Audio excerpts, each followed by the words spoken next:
Selamat pagi, kita bersama lagi dalam ruang bicara yang dibawakan kepada anda tentunya di Bernama TV, dan kita masih lagi akan menyentuh tentang isu bencana banjir. Dan Alhamdulillah 2-3 hari ini cuaca begitu baik sekali, dan usaha-usaha untuk memulihkan dan juga membantu mangsa-mangsa bencana banjir ini masih lagi diteruskan. Dan kita mengharapkan sesuatu yang cukup baik sebenarnya, tetapi juga kita perlu berhati-hati kerana kalau mengikut apa yang dikeluarkan oleh Jabatan Meteorologi Malaysia mengatakan bahawa mungkin keadaan cuaca yang tidak menentu juga mungkin akan berlaku di penghujung bulan ini. Jadi itu juga sesuatu yang perlu diberi perhatian serius oleh semua rakyat Malaysia sebenarnya. Baik, topik yang kita pilih ialah banjir kita bantu kita. Dan kita ada dua tetamu di studio yang akan berkongsi pandangan dan juga pendapat berkaitan dengan isu ini. Jadi kita ingin mengucapkan terlebih dahulu selamat datang dan terima kasih kepada saudara Nur Azam Abu Samah yang merupakan ahli Majlis Eksekutif Mercy Malaysia. Jadi Nur Azam, apa khabar? Alhamdulillah, sihat. Sihat ya.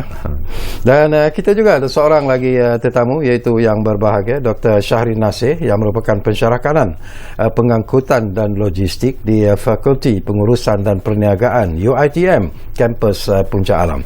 Jadi Dr. Shahrin, sihat? Alhamdulillah, sihat. Ini pertama kali muncul di Bernama TV. Pertama kali.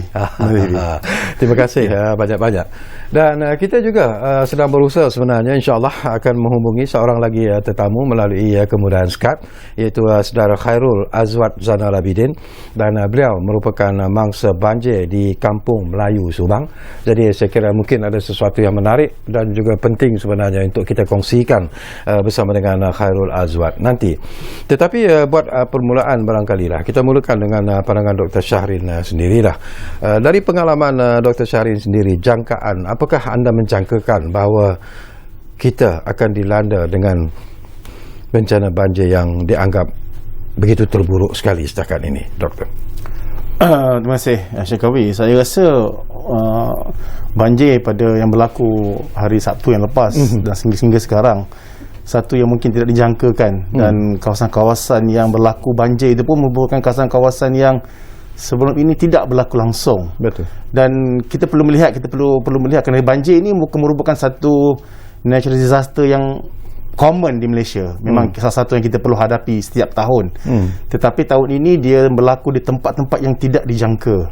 Dan saya sendiri pun terperangkap pada hari tersebut. Dan di Federal Highway, tapi berjaya escape sebab polis buka divider kat tengah tu. Kita berjaya U-turn balik lah, masuk ke Shah Alam kembali, dan mencari jalan lain untuk saya pulang ke kawasan rumah saya di Subang Bistari, dan berjaya juga sampai tanpa menempuh banjir. Tapi bila kita melihat apa yang berlaku di sekeliling kawasan rumah saya, termasuk Kampung Melayu Subang, agak terkejut. Jadi apakah silapnya? Kita pun perlu pihak kerajaan, pihak stakeholders lah, semua perlu mainkan peranan untuk memastikan supaya perkara ini dapatlah dielakkan di masa hadapan, dan seterusnya akan memberikan satu jawapan kepada penduduk di kawasan tersebut, bagaimana untuk kita mengatasi masalah banjir ini. Sesuatu yang juga saya nak berkongsi sebelum saya dapatkan pandangan daripada saudara Nur Azam sendirilah.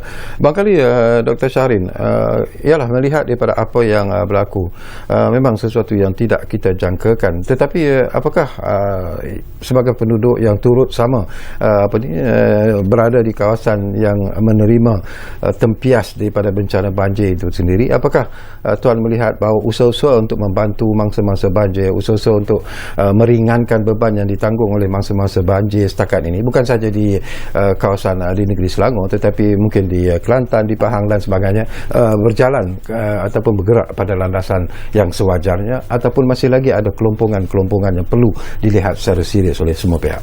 Saya rasa keseluruhan selepas berlakunya banjir ini pada hari yang kedua, mungkin bantuan diberikan, mungkin dia telah menjadi semakin lancar. Tapi di peringkat awalannya itu mungkin masih lagi berlaku kepincangan lah, yang mungkin perlu dilakukan dengan lebih baik. Dan saya melihat satu perkara yang amat penting kalau segi kita panggil ni humanitarian logistics, logistik kemanusiaan. Dia perlu ada lebih kepada koordinasi yang lebih berkesan di antara pihak kerajaan, agensi-agensi terlibat, NGOs, orang perseorangan. Jadi kalau kita melihat sekarang ni rakyat Malaysia ni, kita betul prihatin dengan pertolongan yang diberikan. Macam Mercy Malaysia pun membantu, NGO lain membantu, orang perseorangan pun membantu yang datang. Tapi dari segi koordinasinya mungkin boleh dilakukan lebih baik supaya supply yang ada untuk membantu itu dapat dikoordinasikan dengan lebih sempurna, supaya kawasan-kawasan yang mungkin terjejas lebih teruk diberikan perhatian lebih, dan supaya kita boleh memastikan mangsa selamat dan mangsa dapat keperluan yang diperlukan, dan tidak ada berlebihan-lebihan lah yang mungkin tidak stabil di antara kawasan-kawasan yang kita memberikan pertolongan tersebut. Okey, kita juga ingin berkongsi pandangan daripada Tuan Nur Azam Abu Samah sendirilah yang mewakili Mercy Malaysia, dan kita tahu peranan yang sentiasa dimainkan oleh Mercy Malaysia sendiri dalam usaha untuk membantu, bukan saja di Malaysia, sebenarnya di luar negara pun mereka yang mungkin menerima musibah daripada pelbagai bentuk bencana sebenarnya. Jadi bagaimana dengan peranan yang dimainkan oleh Mercy Malaysia dalam usaha untuk membantu dan juga matlamat untuk membantu mangsa-mangsa banjir ini sebenarnya, Tuan?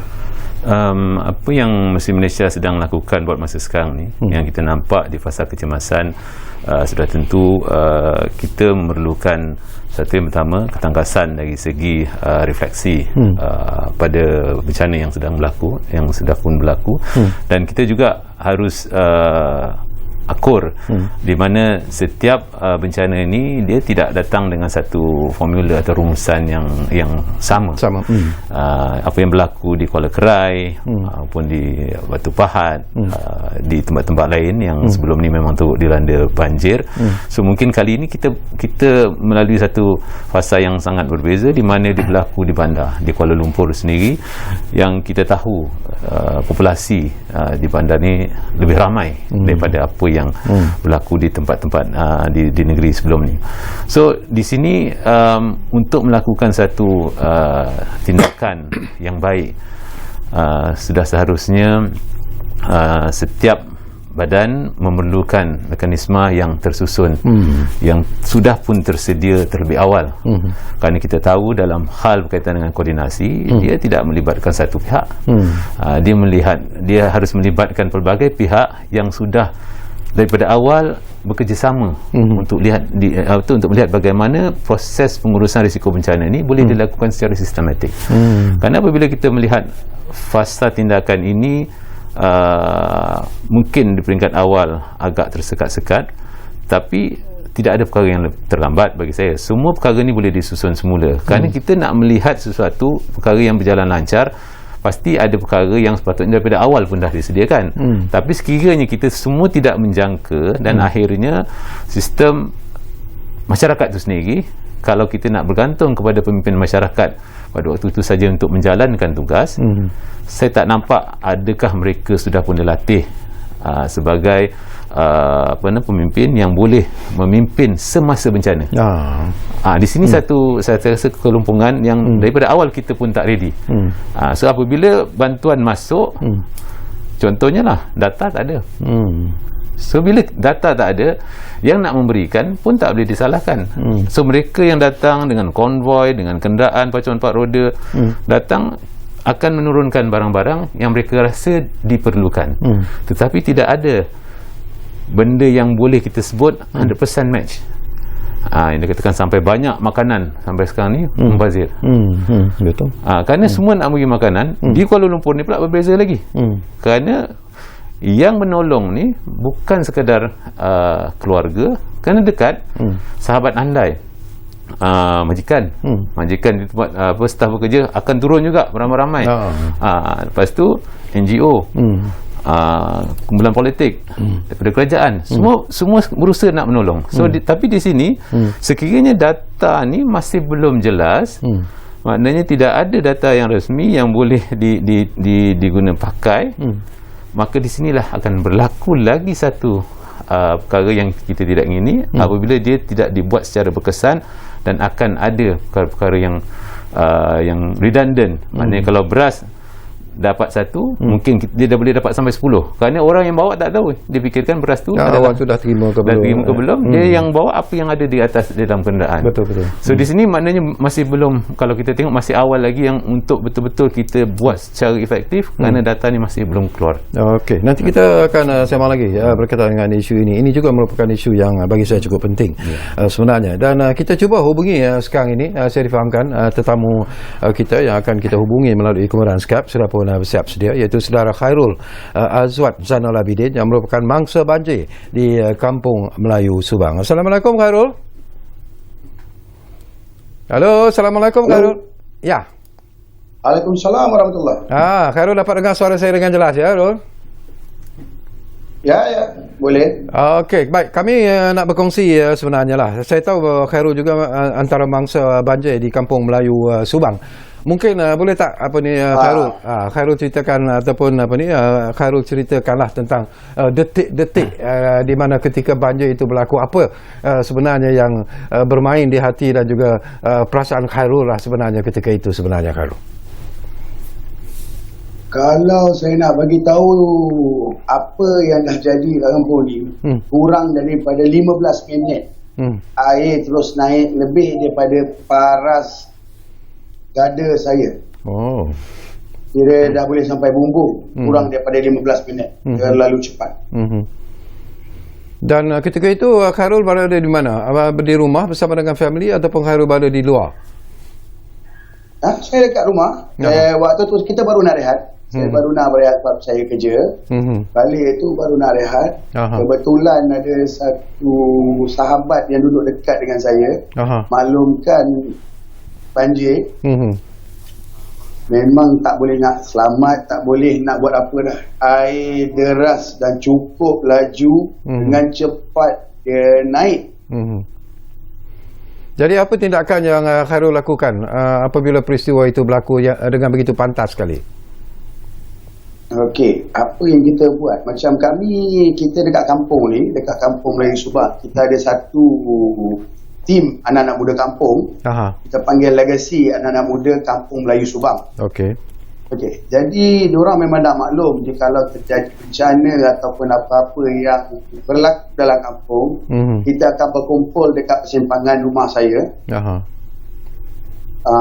Lepas tu diorang ni berkumpul untuk cuba menyelamatkan apa yang termampu dan terdaya diorang.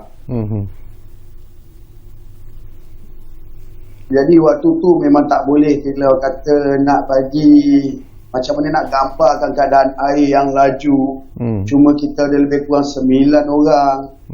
Budak-budak muda waktu tu kita benda dalam keadaan terkejut. Datang dan orang pergi menyelamatkan mangsa-mangsa banjir yang ada jauh daripada kawasan kita. Diorang berenang. Kalau saya ada video, kalau kata boleh saksikan video tu, diorang berenang pergi menyelamatkan warga tua. Pergi menyelamatkan wanita yang baru lepas bersalin. Budak kecil. Semua dia memang air terlalu tinggi. Dan deras waktu tu. Kita budak-budak kampung ni, Legasi Anak Kampung Melayu Subang dengan tim anak-anak pemuda kampung ni, dengan KRT kampung yang ada beberapa orang je waktu tu, cuba menyelamatkan, cuba sedaya upaya sebelum bomba sampai waktu tu. Berapa lama sebelum bomba sampai dan juga lain-lain pertolongan yang sampai lah Khairul?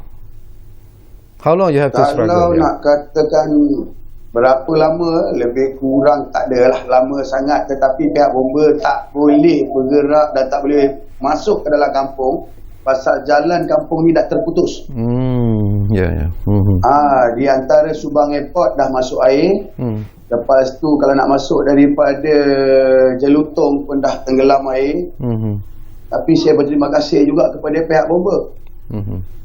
Walaupun lambat, tapi taklah orang kata tak membantu kami langsung. Dia memang pihak bomba datang daripada balai bomba USJ.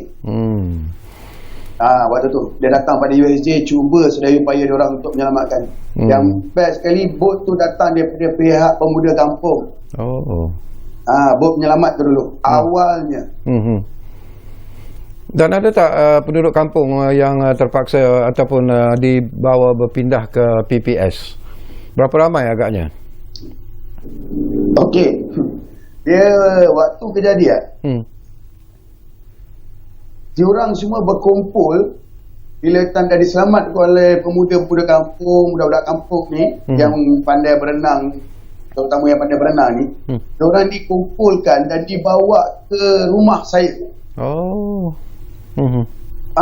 Pasal rumah ni kita orang budak-budak muda ni buat macam center lah lebih kurang. Normally kita akan berkumpul, berbincang, berdiskusi apa benda masalah kampung.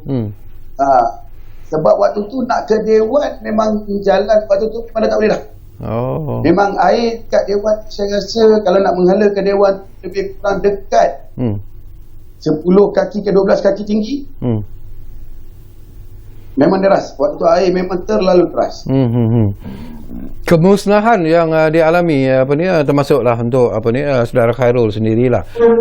Selain daripada barang-barang di di dalam rumah lah, tentulah akan menerima kesan daripada bencana banjir ini. Selain daripada itu, apa lagi kemusnahan yang terpaksa anda tanggung sebenarnya, Tuan?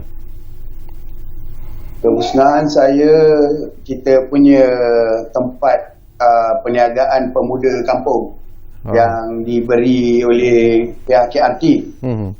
KRT Kampung Melayu Subang. Kita ada satu tapak perniagaan untuk IKS kampung. Dekat situ kita ada car wash. Car wash di tapak perantau lah panggil kat situ. Memang car wash tu diusahakan oleh saya sendiri.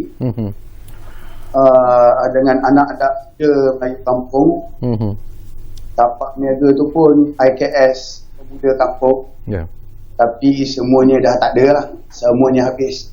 Habis terus barang-barang, stol.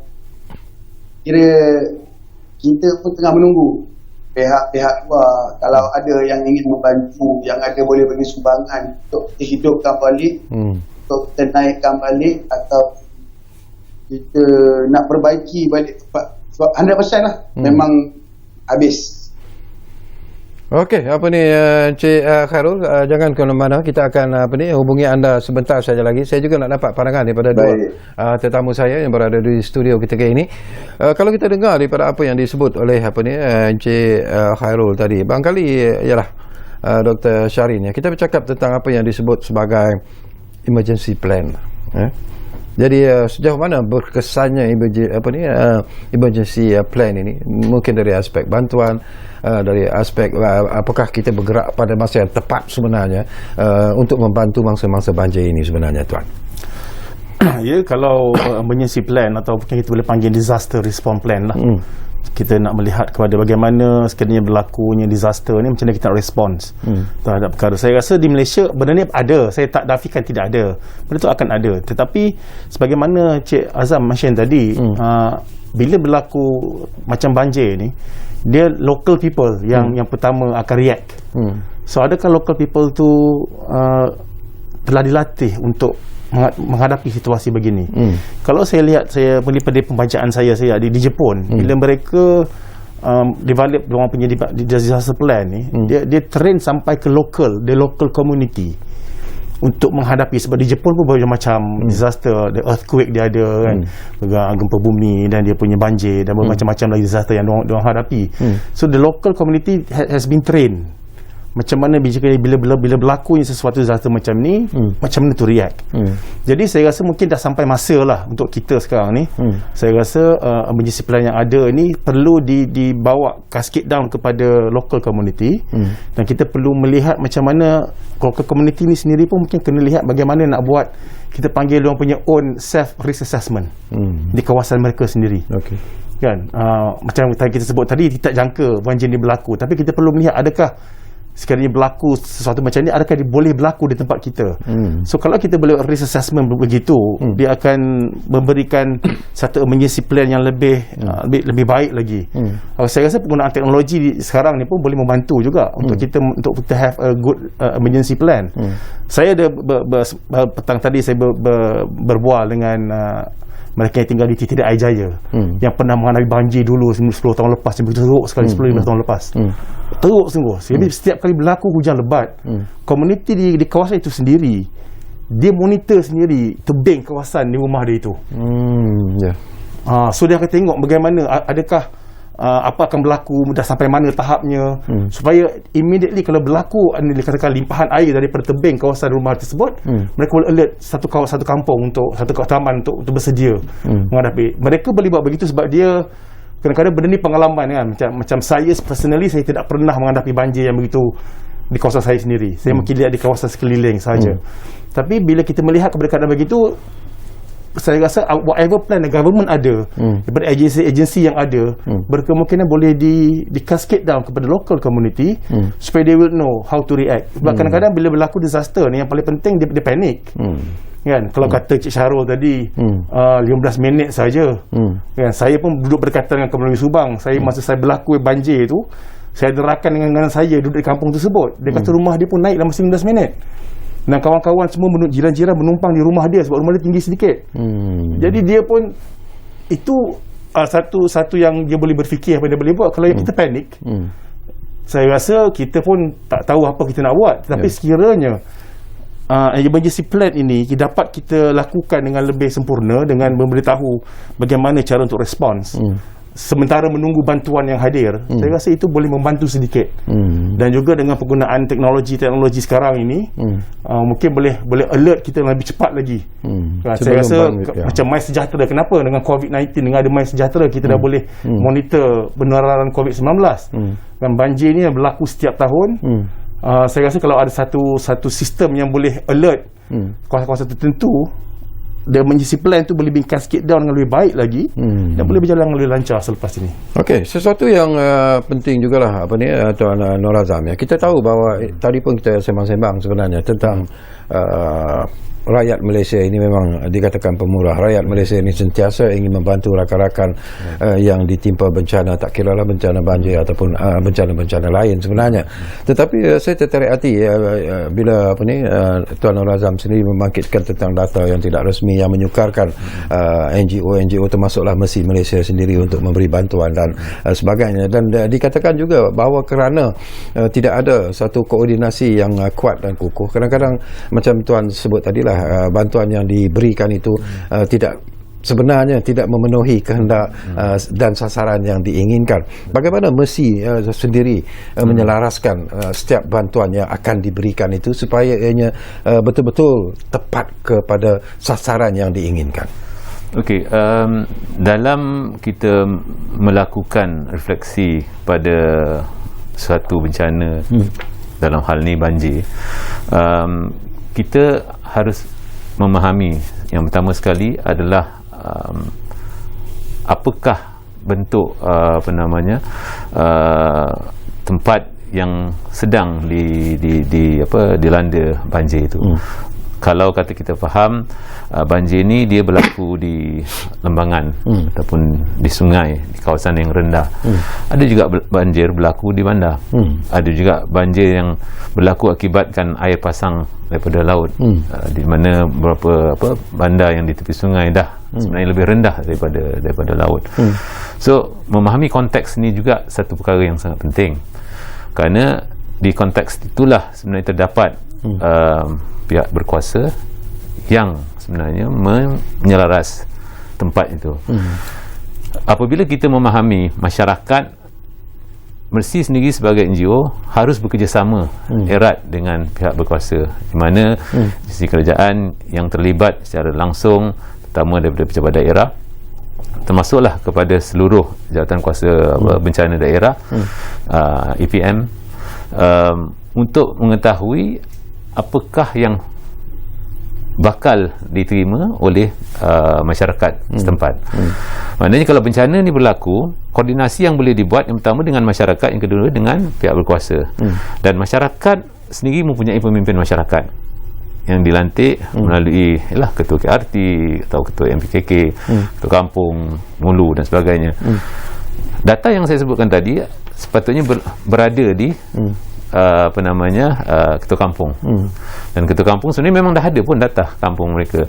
Cuma apabila berlaku bencana, dalam masa yang cepat bolehkah data ni disiapkan? Dalam masa yang cepat bolehkah kita mengetahui rumah mana yang rosak total, rumah mana yang rosak teruk, ringan dan sederhana, dan juga kita juga nak tahu di mana rumah yang sebenarnya terendam dan segala isi rumahnya habis. Sekiranya data ni boleh dikeluarkan dengan betul, maknanya masyarakat sebelum ni katalah ada 400 keluarga di situ. 400 keluarga, peratusan yang terkena impak banjir ni adalah 50%. Siapa yang harus mengeluarkan data ini sebenarnya? Betul. So sepatutnya ketua kampung adalah orang yang pertama yang harus memberitahu berapa ramai orang yang terlibat. Dan 200 orang ni, sekiranya bantuan nak diserahkan sebanyak 200, siapakah yang patut menerima? Di mana nama-nama 200 ni? So ini yang saya maksudkan tadi, penyelarasan boleh dibuat sekiranya data ni ada. Dan sekarang ni kita cerita pasal data. Siapa yang ada data, dia boleh buat bermacam-macam perkara. Baik dari segi respons yang baik, mahupun kita boleh merancang tahun ke depan untuk persediaan akan datang, di mana rumah yang dah termasuk ke dalam kawasan yang memang agak rendah, dan sekiranya ada perancangan nak buat satu projek di tempat yang hampir berdekatan atau hampir sama, harus difikirkan di manakah laluan air yang bakal keluar sekiranya tempat tu akan diusik. Dan semua benda ni kita boleh buat dalam masa sekarang. Pendataan masih boleh dilakukan. Macam saya sendiri turun di Ulu Langat melakukan hazard mapping, termasuklah pemetaan rumah-rumah yang rosak, termasuk membantu ketua kampung mendata mereka yang terkena banjir. Di mana kita pergi rumah ke rumah, ambil gambar, catatkan di peta, dan di sini kita dapat membantu juga nanti apabila kita ada program community based disaster risk management, kita menggunakan data ni untuk mengingatkan semula mereka.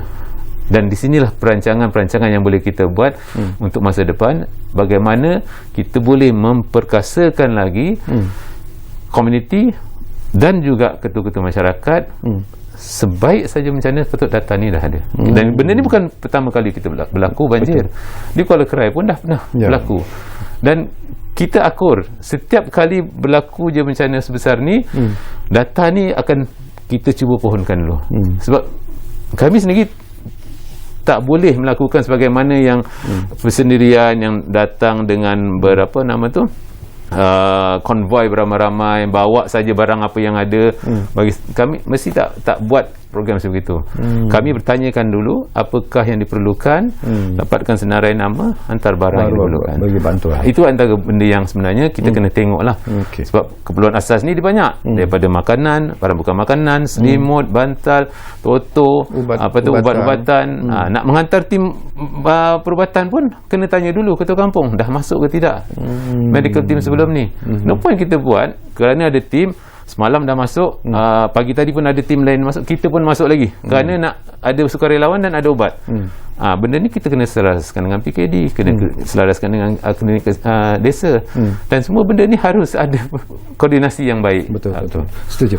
Baik, cuba kita kembali semula dapatkan pandangan daripada mangsa banjir di Kampung Melayu Subang, Saudara Khairul Azwat. Barangkali Khairul, anda telah pun mendengar apa yang disebut oleh Tuan Nur Azam, apa yang disebut oleh Dr. Syahrin sendiri. Dari aspek bantuan setakat ini yang diterima oleh penduduk Kampung Melayu Subang, apakah ianya telah pun berjaya sebenarnya mengatasi apapun masalah-masalah yang dihadapi oleh penduduk-penduduk yang menerima ataupun menjadi mangsa pada bencana banjir ini, Tuan? Okey, kalau katakan daripada segi bantuan, kebanyakannya bantuan diuruskan oleh pemuda-pemuda kampung sendiri. Daripada luar tak ada langsung? Cuma baru hari ni kita dapat banyak daripada luar. Sedangkan air kita surut sehari selepas banjir. Bantuan daripada yang kita terima, saya tak boleh menafikan lah. Yang datang secara mengejut sendiri ke rumah saya, Datuk Sri Anwar Ibrahim secara mengejut datang tanpa ada apa-apa urusan untuk meninjau dekat kampung. Lagi dengan dia bawa rombongan dia datang. Tapi kalau pada segi bantuan belum ada lagi. Cuma beliau ada memaklumkan bantuan-bantuan itu semua, tapi masih tak ada kesampaian kepada pihak kampung. Cuma yang ada daripada kawan-kawan saya, kawan-kawan budak-budak kampung daripada luar, sampai ke hari ni pun saya masih lagi menggunakan WhatsApp untuk minta bantuan bantal, tilam, selimut, asal yang diperlukan oleh penduduk kampung. Masih kita tak dapat lagi. Yang ada memberinya adalah pihak pemuda kampung ni lah. Khususnya yang kita kumpul donation duit beramai-ramai, cuba untuk bantu. Kita ada orang tua, kita ada ibu tunggal dalam kampung yang tidur, kalau tuan-tuan datang 2 hari lepas masih tidur dekat atas kotak plastik. Sebab diorang tak ada tempat untuk diorang merehatkan bedi.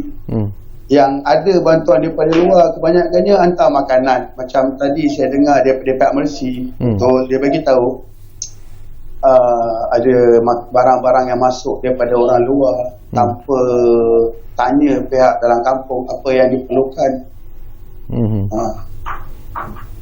Bagaimana dengan bantuan daripada kerajaan negeri Selangor sendiri secara ikhlasnya? Okey, pada jujur saya bercakap, tadi pun saya dah bagi tahu betul, ada pihak mengatakan akan sampai bantuan tersebut. Tapi sampai ke hari ni, saya pun tadi ni baru je habis pusing kampung kita bagi toto untuk mereka yang terkesan dengan banjir. Kalau nak kata ada bantuan lain aja, YB ada bagi 5 water jet untuk anak-anak kampung, anak-anak muda kampung, legasi Kampung Melayu Subang, untuk tolong bantu membersihkan rumah. Kalau kata bantuan daripada segi agensi luar ke kampung kami, tahu saya tak ada lagi yang masuk daripada mana-mana agensi. Melainkan yang tadi saya bagi tahu Datuk Sri Anwar dengan YB kita.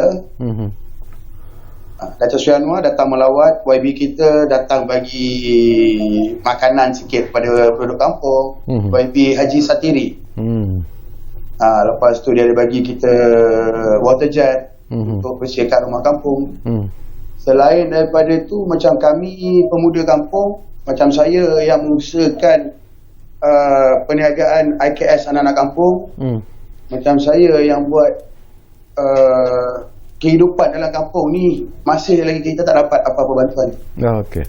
Baik, apa ni? Sedangkan ada yang dimaklumkan. Ya, tuan. Ya, baik, tak apa ni tuan Khairul, kita akan berehat dulu buat seketika. Jadi kembali nanti banyak lagi persoalan-persoalan yang mungkin sempat kita kongsikan bersama dengan anda dan juga bersama dengan kedua-dua tetamu saya yang berada di studio Ruang Bicara hari ini. Kita rehat dulu, anda kembali selepas ini.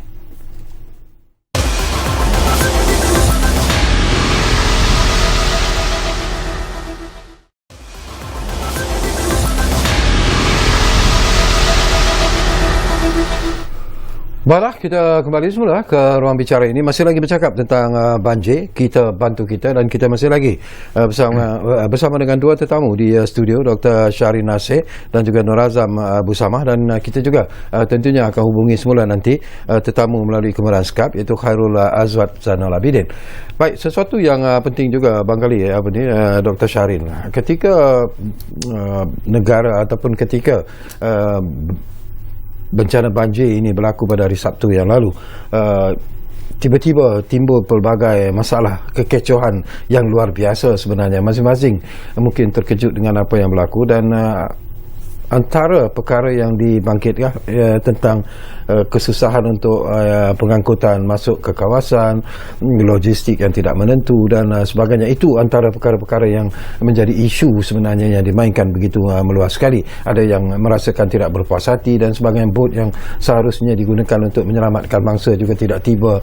Mereka terpaksa menunggu di bumbung rumah, rumah telah pun ditenggelami air dan sebagainya. Mungkin pandangan doktor dalam perkara seperti ini. Kalau kita melihat dari segi logistik kemanusiaan ini atau metodologi logistik ini, kita seperti tidak menjangka sebagaimana Encik Azam mention tadi. Disaster ni berbeza-beza mengikut keadaan dan bila berlakunya banjir di seluruh kebanyakan tempat di Selangor pada waktu ini, support dari segi logistik tu mungkin agak pada hari pertama tu mungkin agak lewat untuk sampai mungkin bomber ATM ataupun mana-mana yang ada bot ni dia perlukan koordinasi untuk membawa peralatan untuk sampai ke tempat banjir tersebut.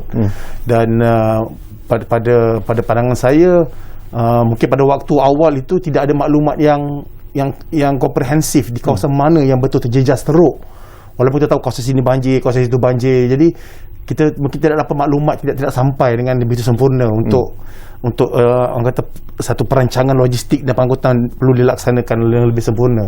So bila maklumat itu dah sampai, mungkin pada hari mungkin lewat malam dan juga ke hari kedua, baru kebanyakan aset-aset ni berjaya digunakan dengan lebih sempurna. Tapi kalau kita melihat sekiranya perkara ini dapat dijangka dengan lebih awal, maksudnya dengan adanya preparation planning yang mungkin tidak 100% match, tetapi boleh membantu dengan secepat mungkin, dia juga boleh mempercepatkan proses untuk membawa mangsa-mangsa keluar daripada kawasan tersebut. Sebab kita tahu kawasan yang selalu keluar sekarang ini di Sungai Lui, di Kuala Langat dan Taman Seri Muda di Shah Alam, kawasan-kawasan yang tiba-tiba menjadi popular lah bila keadaan banjir ini berlaku. Dan bila tidak sampai support logistik yang cepat, agensi-agensi yang berkaitan tu telah dipersalahkan lah.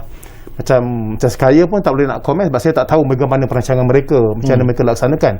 Tapi berdasarkan kepada apa yang telah di-mention hari ini pun, ke General Panglima Angkatan Darat pernah mention, mereka telah respon sebenarnya dengan secepat mungkin dan mengikut protokol yang telah mereka ada. So bila support tu tak sampai, dan kita masalah data yang di-mention oleh Encik Azam tadi, sekiranya ada, jadi kita boleh membantu. Bukan sekadar dari segi aset pengangkutan, tapi juga dari segi support yang kita nak bagi.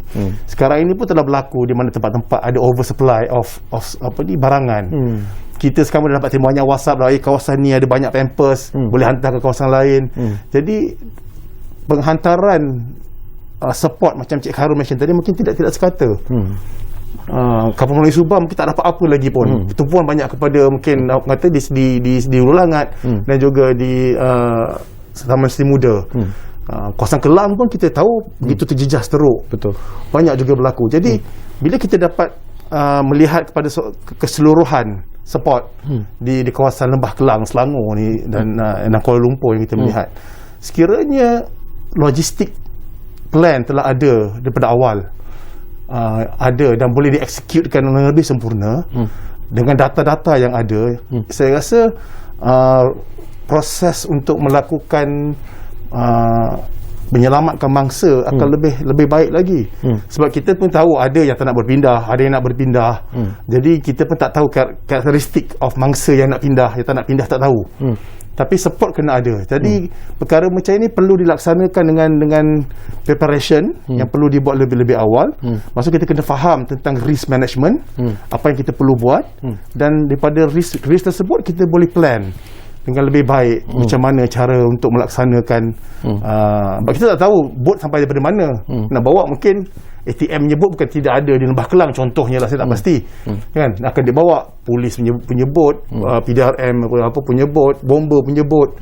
Kita pun tak tahu berapa banyak yang mereka ada. So benda-benda macam tu akan melibatkan lot of planning supaya bila kita menghantar tempat tersebut kita tahu kawasan mana yang kita perlu fokus dengan lebih banyak lagi. Saya dah dapat pandangan doktor sebelum kita berkongsi pandangan ini bersama dengan Tuan Nur Azam. Finger pointing ini pun kadang-kadang menggelisahkan mangsa-mangsa banjir sendiri, rakyat secara keseluruhannya.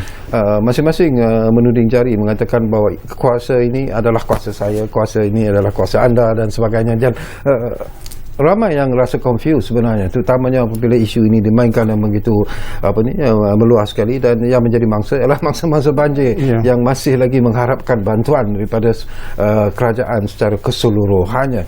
Jadi pandangan doktor dalam isu ini? Tuning jari ini memang biasa berlaku lah. Kan kita fighting ni memang kita akan kita mesti mencari orang yang salah. Itu kita punya konsep selalu kita gunakan. Tapi kalau kita terus macam ATM for example, kalau ATM tadi pun saya dengar yang dikeluarkan oleh Jenderal Pengalih Tentera tadi, dia kata dia dah dapat 2 bulan instruction untuk bersiap sedia untuk bencana ini, dan they can deploy at any time sebenarnya sebab instruksi telah diberikan. Jadi sekarang ini adalah proses di mana agensi-agensi yang patut terlibat ni mereka dalam proses untuk menerangkan kepada rakyat bahawa mereka sebenarnya telah ready untuk berlaku, tetapi berkemungkinan fokus itu tidak berlaku di tempat yang, sebab banjir berlaku di tempat yang tidak dijangka. Jadi berkemungkinan itu telah memberikan satu tamparan kepada mereka untuk arrange bagaimana nak menghadapi. Sebab bila banjir ni berlaku, mereka perlu melihat bukan sahaja nak access untuk membantu kepada bangsa, dia kena tengok juga ada segi infrastruktur kawasan tersebut. Sama ada accessible jalan tu pun boleh ke tidak. Mereka kena tahu nak gunakan bot, kereta banyak tenggelam, nak jalan di waktu malam, mereka tak boleh nak redah je kan dalam gabungan kereta pula. So basically dia kena tengok, kita tak tahu berapa banyak kenderaan berada di kiri kanan, air semua dah naik tinggi. Jadi sejauh mana mereka boleh membantu dengan lebih berkesan, dia mungkin akan memberikan kesan terhadap plan emergency yang telah mereka buat. Okey. Baik, bagi Tuan Nur Azam sendirilah, peranan yang dimainkan oleh Mercy setakat ini, apakah sudah pun menyeluruh sebenarnya, dan anda berpuas hati dengan tanggungjawab tugas dan juga tanggungjawab yang dilaksanakan oleh Mercy setakat ini, Tuan? Okey, sehingga ginilah, kalau nak dilihat pada apa yang kami dah lakukan khusus untuk di fasa kecemasan ni, kami dah menghantar tim perubatan untuk melakukan mobile clinic di tempat-tempat yang terjejas, di PPS, di kampung, dan juga kami mengadakan lawatan rumah ke rumah. Bila di kampung kita tahu ada yang bedridden yang tak boleh nak datang, biasanya sakit ni ada yang sebelum ni ada kencing manis agak tinggi, mereka perlukan membuat test dan sebagainya, kita bantu. Kita juga membantu dari segi usaha untuk mengagikan barang-barang keperluan buat masa sekarang. Yang kita tahu yang mendesak adalah berkaitan dengan keperluan tempat tinggal ataupun seperti barang-barang selimut, toto dan sebagainya, dan barang makanan yang di-request secara resmi yang pada kami, termasuklah perkara yang saya rasa lebih besar adalah kami melakukan post-disaster need assessment untuk melihat pada fasa pemulihan awal atau early recovery, di mana perkara ini akan jadi lebih besar. Maknanya apabila habisnya fasa tim yang beramai-ramai memberi bantuan langsung ni, yang saya rasakan penting juga, tapi bagaimana nak mengurangkan dari segi kalau dia tidak dimakan basi dan sebagainya, tapi mereka tetap penting kerana masih belum ada lagi secara jelas daftar ataupun data-data yang boleh dikumpulkan secepatnya dalam tempoh terdekat ni. Saya yakin perkara ini boleh berlaku. So post disaster assessment ni akan melihat bagaimana fasa pemulihan awal punya keperluan boleh diselaraskan, dan di sinilah peranan yang sangat penting dimainkan oleh pihak kerajaan, terutama kalau di peringkat daerah, di pejabat daerah, melalui APM dan seterusnya, semua agensi yang terkait, termasuk NGO-NGO yang ingin meneruskan satu lagi fasa, yang di mana kita masuk fasa pemulihan untuk melakukan kerja-kerja bantuan, dan kerja-kerja ini akan masuk sehingga fasa untuk kesinambungan kelangsungan hidup dari segi persekolahan, dari segi keperluan pekerjaan, dan semua benda ni akan disusun daripada data yang sedang dibuat di mana kita panggil post disaster need assessment. Dan semua perkara ni boleh dilakukan dengan baik sekiranya kerjasama boleh betul-betul digemblengkan bersamalah. Mana kita bantu kita ni sepatutnya mula daripada fasa kecemasan masuk pada fasa early recovery. Nanti kalau ada fasa pembangunan semula, kalau ada yang rumah yang rosak nak dibangun semula oleh pihak-pihak tertentu, seterusnya bagaimana mereka boleh meneruskan hidup mereka. Baik, kita kembali semula dapatkan pandangan daripada Encik Khairul Azwat, iaitu mangsa banjir di Kampung Melayu Subang. Okey, Khairul, barangkali ini berita yang menggembirakan jugalah sekurang-kurangnya kepada mangsa-mangsa banjir, iaitu bantuan yang akan diberikan, bantuan keuangan yang akan diberikan oleh kerajaan, dan mungkin juga kerajaan-kerajaan negeri yang terlibat dalam masalah banjir ini ataupun bencana banjir ini juga mungkin akan memberikan bantuan dari segi keuangan. Cuma cara untuk mendapatkan bantuan itu dikatakan agak menyukarkan jugalah bagi mereka yang mungkin menjadi mangsa kepada masalah ini, mangsa banjir ini sendiri.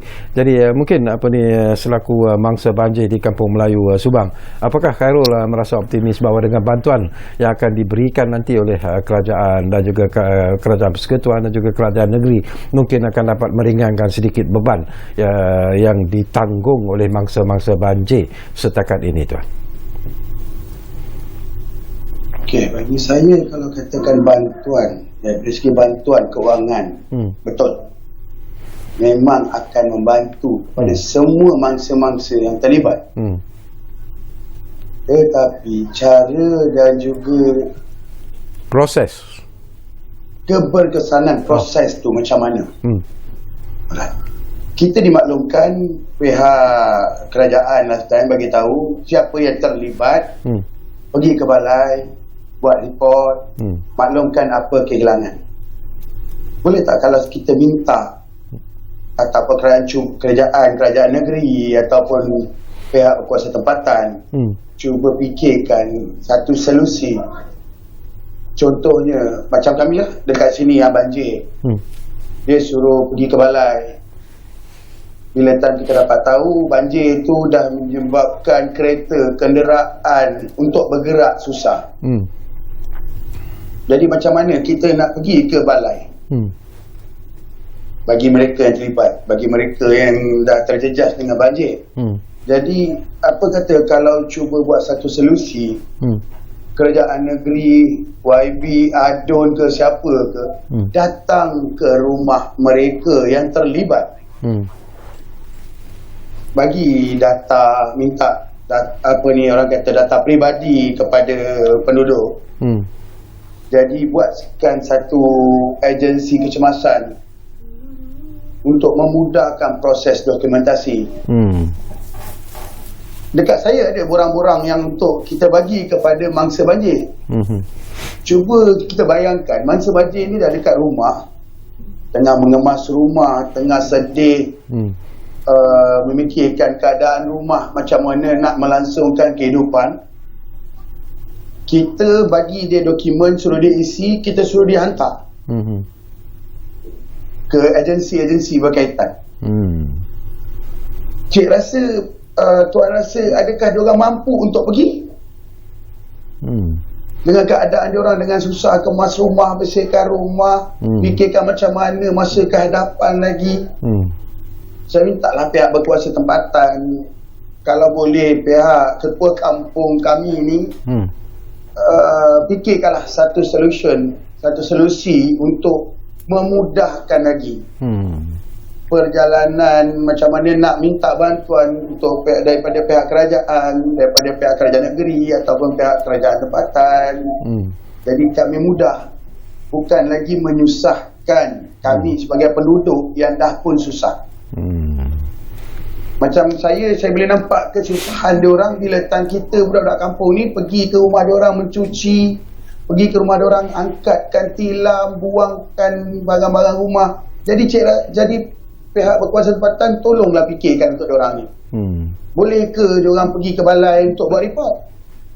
Faham. Tak salah rasanya kalau kita cuma buatkan satu format, dan minta diorang isi dokumen-dokumen dekat diorang cuba isi, dan kita bagi kepada satu agensi, dan agensi itu pula menguruskan ke balai untuk memudahkan diorang dapat bantuan daripada pihak kerajaan negeri, daripada pihak kerajaan kita. Saya rasa itu je lah jalan yang termudah dan terbaik untuk memudahkan lagi pihak kami yang tengah susah. Siapa yang tengah suffer, tengah sengsara dengan banjir mengejut ni. Ya. Baik, faham apa yang ingin saudara Khairul Azwad sampaikan, dan sesungguhnya lah kami juga turut bersimpati sebenarnya kepada saudara Khairul dan rakan-rakan yang menjadi mangsa banjir ini, dan kita juga ingin menyampaikan rasa simpati ini kepada semua mangsa banjir di seluruh negara, di 8 negeri yang paling serius menghadapi masalah ini sebenarnya. Jadi terima kasih banyak-banyak kepada Encik Khairul Azwad kerana sudi berkongsi pandangan berkaitan dengan isu kalau boleh banjir. je, boleh tak kalau saya sampaikan sedikit, minta dekat siapa yang pihak-pihak kerajaan negeri daripada pihak luar, tolonglah berilah bantuan yang diperlukan oleh kami. Macam tilam, bantal, tutup, sebab benda ni semua dah tak ada dalam rumah. Yang memang habis waktu banjir ni tu hari. Jadi kalau boleh percepatkanlah pada kita punya YB ke, daripada Menteri Besar ke, di Kerajaan Negeri Selangor ataupun Kerajaan Malaysia sendiri, harap boleh dapat membantu kami percepatkanlah proses tu. Menarik. Baik, kita akan saya pun ada buat satu contribution. Kita akan insya-Allah kita akan sampaikan apa yang Khairul sebut ini, dan kita pun ada wakil daripada Mercy Malaysia, dan sudah pastilah saya percaya Tuan Nur Azam juga mungkin mendengar keluhan yang anda lontarkan itu, dan insya-Allah kita akan cuba membantu di mana yang boleh. Jadi terima kasih kepada Encik Khairul Azwad, dan kita tinggal lebih kurang 2 minit saja lagi masa sebenarnya. Tak tahulah sama ada Tuan Nur Azam ataupun Dr. Syarin sendiri ingin menyampaikan sesuatu di penghujung ruang bicara ini. Saya rasa apa yang dah disampaikan tadi sangat relevan buat masa sekarang. Bila kita sebut fasa tu sendiri, kita ada masa-masa tertentu. Sekarang ni, apa kata, kita ubah daripada kita nak bawa apa yang kita boleh bawa, tapi apa yang kita dah dengar itu jelas. Maknanya permintaan yang saya berada di lapangan pun perkara yang sama. So mereka yang nak beli makanan ni, tukar beli bantal, beli selimut, beli toto, bawa kali ni dengan all the convoy di atas tu. Kalau semua yang boleh ubah benda ni, makanan dah cukup, hantarkan barang ni, saya rasa dia dapat menepati keperluan. Betul, saya setuju. Maknanya kita kena tengok masa apa yang diperlukan. Saya pun tadi baru tanya di ada 3 ketua kampung di belah Hulu Langat tu. Ini juga perkara yang disebut. Mereka dah mula mencuci, rumah dah mula bersih. Kami perlukan 3 perkara ni. Itu yang saya sebut tadi juga. So dah kita dengar juga keluhan yang sama, dan saya yakin di tempat lain pun sekarang semua proses mencuci rumah masing-masing. Dan mereka perlukan perkara ni. Dan kalau bagi satu bantal, satu rumah biasa ada 4 orang, mana cukup satu bantal. Tapi bila kita bawa banyak-banyak ni, satu keluarga kita bagi satu bantal saja. Mungkin itulah keperluan semasa. Kalau kita tengok, dan kita akan tengoklah dari masa ke semasa ada keperluan lain pula nanti yang lebih penting. Terima kasih banyak-banyak kepada Encik Nur Azam Abu Samah, dan tentunya terima kasih setinggi-tingginya kepada Dr. Syarin Nasir kerana sudi bersama dengan kita, dan tentunya kita juga mengucapkan jutaan terima kasih kepada saudara Khairul Azwad kerana sekurang-kurangnya apa yang dilontarkan, apa yang dikeluh kesahkan oleh Khairul Azwad sebagai mangsa banjir di Kampung Melayu Subang itu adalah sesuatu yang sebenarnya boleh kita kongsi secara serius dan juga secara bersama, kerana mangsa-mangsa banjir di tempat-tempat lain juga seperti apa yang disebut oleh Nur Azam sebenarnya memerlukan apa yang disebut oleh Khairul Azwad sebentar tadi. Jadi terima kasih kepada anda yang menumpukan perhatian bersama kami di ruang bicara ini, dan jangan lupa kita masih lagi sedang berjuang. Selain daripada masalah banjir ini juga kita masih lagi hidup dalam pandemik COVID-19. Jadi patuhilah SOP yang ditetapkan, dan ingat selalu pesanan kami, kita jaga kita jaga keluarga kita jaga negara kita. Jumpa lagi.